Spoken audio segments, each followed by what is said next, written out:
Salut à tous les amis, j'espère que vous allez bien, c'est la fin d'année, Ilan m'a rejoint, est avec moi. Salut à tous. Et c'est le moment d'élire la voiture de l'année 2019 du billet auto comme les 5 années précédentes au mois de décembre.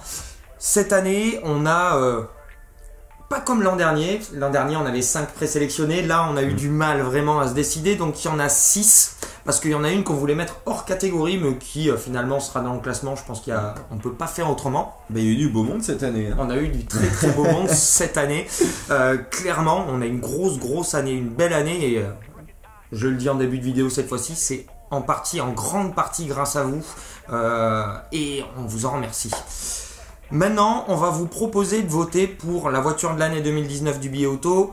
Le classement, il va se concentrer sur les voitures qu'on a essayées nous cette année. Mais n'hésitez pas, s'il y a une voiture qu'on a essayée et qui n'est pas dans ce classement, qui vous a particulièrement plu, ou une voiture qui est sortie cette année qu'on n'a pas essayé et qui vous a particulièrement plu aussi, allez mettre en plus de votre vote dans les commentaires de cette vidéo. S'il y a un ou plusieurs modèles qui ressortent particulièrement, si vous avez des coups de cœur qui ressortent particulièrement, on en parlera en vidéo. On en parlera effectivement, on leur fera une mention spéciale, on en aura nous aussi. On vous les dira juste après le classement. Alors, ces voitures de l'année, c'est présélectionné pour la voiture de l'année pour lesquelles vous aurez à voter en commentaire de cette vidéo.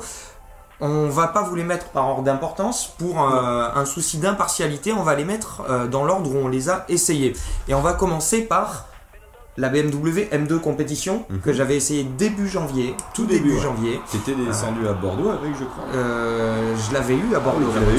Exactement. Et dès janvier, déjà, je me demandais si c'était pas déjà la voiture de l'année, première semaine de janvier, parce que je savais pas ce qu'allait nous réserver 2019 et je pouvais pas savoir que 2019 allait nous réserver ça. Mais elle mérite d'être dans ce classement parce que ça reste une des caisses les plus exceptionnelles que j'ai roulées cette année. Tu m'en as parlé un moment. Hein. Ouais, elle reste là encore, toujours. M2 Compétition qu'on a essayé en janvier. Voilà, je pouvais pas ne pas la mettre. Ensuite, une autre voiture qu'on a essayé cette année et un des coups de cœur d'Ilan cette année, je pense. La Mustang Bullitt, la Mustang on la connaît depuis quand même un moment, mais la Bullitt c'était la version qu'il fallait quoi. C'est la version qu'il fallait. Une configuration de fou avec ce verre magnifique et les jantes noires et avec toujours une boîte méca en bakélite. Le V8 Atmo qui prend quelques chevaux. C'est ça, et c'est juste en fait l'échappement un échappement monstrueux avec un 5 litres, donc ça sonne bien. Une très bonne boîte 6. Ouais, exactement, longue, mais à l'américaine en fait, mais du coup c'est vraiment avec qui a rien à faire ici et qui est là, et du coup moi ça me fait kiffer. C'est juste exceptionnel. Elle fait partie du top. Elle fait partie du top, je suis entièrement d'accord, c'est aussi un de mes coups de cœur de cette année. Ensuite, on va avoir l'Audi R8 Performance. L'Audi R8, ça a été la première vainqueur de la voiture de l'année du billet auto. C'était en 2015. Et cette version Performance, cette année, moi, m'a complètement soufflé, bluffé. Faut dire qu'on a eu la chance de l'essayer dans des conditions qui étaient pas mal. On était en Allemagne. T'as fait l'autobahn un peu. On a pu attaquer l'autobahn avec comme il fallait. Et combien déjà, 297? Moi 298 et avec la Mythoman voire Supercars, on a dépassé les 300 aussi. C'est beau. Et sans problème. Juste une dinguerie. Toujours l'Audi R8, ce V10 Atmo 5 litres 2 qui passe à 620 chevaux. C'est anecdotique comment grimper de puissance, mais il est exceptionnel sur toute sa plage de régime. 8250 tours en maxi, ça gueule, c'est beau, c'est de l'Atmo, c'est une cathédrale comme on les aime et comme il en faut. Puis c'est efficace. Et puis c'est plus qu'efficace avec le Quattro, enfin c'est dingue. Elle mérite d'être dans ce top, même si effectivement elle commence à vieillir cette Audi R8, mais elle mérite d'être dans le top, notamment parce que c'est probablement la dernière de sa lignée malheureusement. Ouais. Ensuite, on a pareil, un gros monstre de plus de 600 chevaux qu'on a essayé la semaine d'après. Ça m'a bluffé, cette voiture. La Mercedes AMG GT 4 portes. 4 Matic plus 63S. Voilà. Un énorme V8 de 640 chevaux pour 900 Nm dans une berline coupée. Ils sont là, hein. Vraiment, ils sont là. Hein. Ils sont tous là, quelque chose d'une violence assez inouïe. Moi, je commençais à être un petit peu blasé des accélérations parce qu'on a pu essayer quand même des voitures puissantes. Oui. Et là, c'est la dernière claque que j'ai en date en fait que je me suis pris. Grosse claque. Ah ouais, c'est impressionnant. C'est ultra violent. C'est assez polyvalent si on ne prend pas la conso en compte. Oui. On n'en parlera pas, je ne sais même pas si j'en parle dans la vidéo. Et elle mérite d'être là parce que c'est une belle sportive, lourde, mais et une dévoreuse de kilomètres. Et puis alors surtout, ça a le mérite d'exister. Des voitures comme ça, il en faut tous les jours. Et plus de 600 chevaux dans une berline, c'est tout ce qu'on aime. Tout ce qu'on aime. Voilà. Ensuite, on va faire un jump de plusieurs mois pour se retrouver assez récemment avec celle qui devait être hors catégorie tellement elle est exceptionnelle. Un V12 Atmo, le meilleur moteur de la production, le meilleur ensemble moteur-boîte de la production. C'est pas la plus belle voiture de la production pour moi, pour Julien Gauger, ça l'est. La Ferrari 812 Superfast. Clairement un truc qui arrive pas tous les jours et on n'en revient pas. On n'en revient pas. Ce moteur est juste magique dans le sens, au sens propre du terme. Là, je suis jaloux. Avec la boîte, cette voiture est tellement exceptionnelle que elle devait être hors catégorie parce que Je comprends. je la mets dans le classement pour que vous puissiez voter pour. Je sais pas encore si elle aura mon vote parce que j'hésite vraiment avec la dernière auto de ce classement qu'on va vous proposer qui est la Porsche 992. Exactement, un de tes gros coups de cœur de cette année, toi. C'est ça, ouais. En fait, on avait quand même beaucoup d'attentes dessus, puisque au niveau de la ligne, on était un peu partagé, au niveau des moteurs, on était partagé aussi.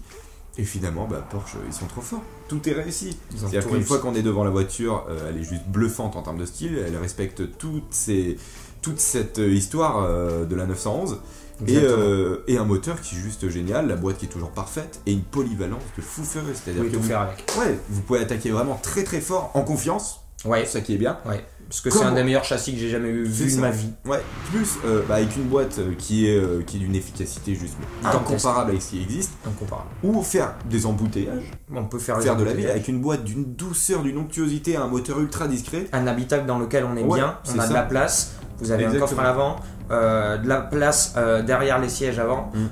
Vous pouvez partir en week-end, vous pouvez partir un petit peu en famille pour peu que vous ayez des enfants pas trop petits. C'est ça, une voiture qui est ramassée et pourtant pas si large que ça. Donc en fait, ça se manœuvre bien. C'est large comme une BMW série 3. Ouais, c'est ça. Alors que c'est vrai qu'une Ferrari tout de suite c'est un peu plus compliqué. Voilà. Mais là, c'est vrai que la Porsche elle est parfaite dans tout ce qu'elle fait. Voilà, elle est à la hauteur de sa légende. C'est pour ça que la 911 est une légende. C'est pour ça que je suis amoureux de la Porsche 911.